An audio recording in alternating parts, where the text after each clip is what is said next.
Tonight, it's the beginning of our Iowa Proud Waverly. That's right. In fact, all this week, Tara, we're proud to feature this very vibrant and progressive college community located just 12 miles north of Cedar Falls. A center of business and industry and a Main Street, Iowa community, Waverly is one of Iowa's fastest growing cities. Hi, kids. Everything about Waverly says family, and its emphasis on being a family-focused community.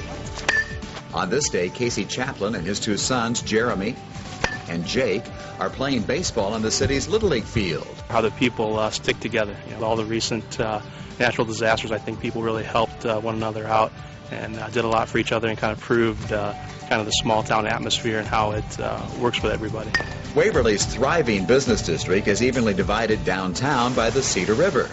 Near the dam, Becca and Justin Litterer and their daughter Molly enjoy a day of fishing. And while last year's floodwaters forced the Chamber of Commerce to relocate, the economic development efforts have been nonstop.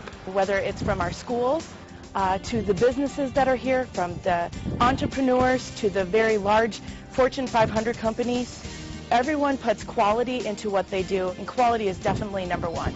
As the Bremer County seat, Waverly is always bustling, and Waverly is celebrating its sesquicentennial this year, 150 years for this Cedar River community, which, if not for a slip of the tongue, might have been named Harmonville, after its founding father, William P. Harmon.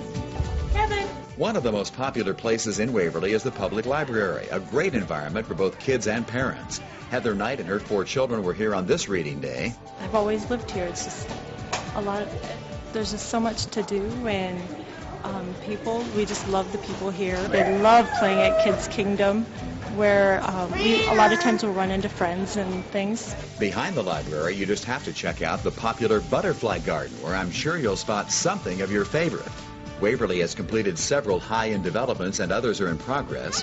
This city of nearly 10,000 residents has 2 18-hole golf courses. Waverly has a brand new fire station and a fire museum and its own municipal airport. That sound is the familiar winding drone of Waverly's unique one-lane green bridge across the Cedar. This family is enjoying a walk on another historic bridge, the 1903 Waverly Rail Trail Bridge, a wooden bridge on the historic registry. There's an awful lot of beauty along the Waverly Rail Trail system where bikers can ride for miles on a paved trail. It's just one of many recreational opportunities for area residents. Swimming pool and some great golf courses. We also have some beautiful parks, and we have the river, which is a great recreation area with Darren's down at Crawdaddy's right there, and they can rent kayaks and go boating and do some stuff like that. You'll find some very unique sculptures in many of Waverly's more than 15 city parks. These kids are enjoying the new playground equipment at Coleman Park right next to the river. If I were to describe Waverly, I would describe it as a jewel of a small town. My husband and I came here about 7.5 years ago, and we're both from bigger cities, and so somewhat reluctant to come to a small town, but this has just been awesome, and now we can't even imagine leaving it. Recreation and business thrive in Waverly. You'll recognize numerous longtime businesses as you come into the community, and the growing Waverly Business Park stands ready to accommodate even more.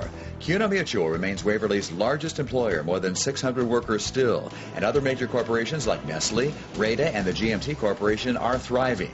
Terex did disappoint, but for the most part, the Waverly business sector remains very strong and has actually added new businesses since the flood last year. And the Waverly Health Center just received prestigious national recognition as a Plaintree patient-centered hospital.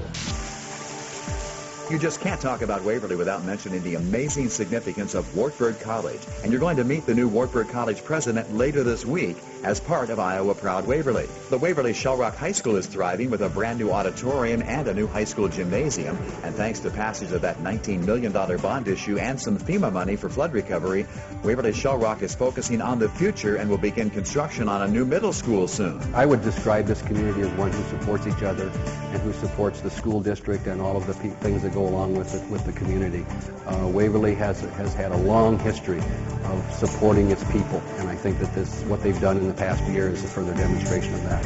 Waverly has 21 churches representing a wide variety of denominations, and the new W is a unique partnership between the city and Wartburg College. We'll take you inside the new W later this week as part of our coverage of Iowa Proud Waverly.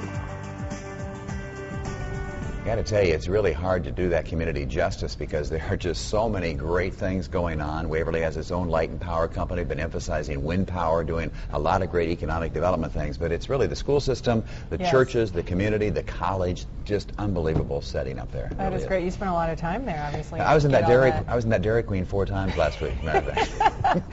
Well, that was a great piece. You did Waverly proud. Thank you, Ron. Coming up tomorrow, John Wilmer's going to take a closer look at the city and its amazing recovery from the flood.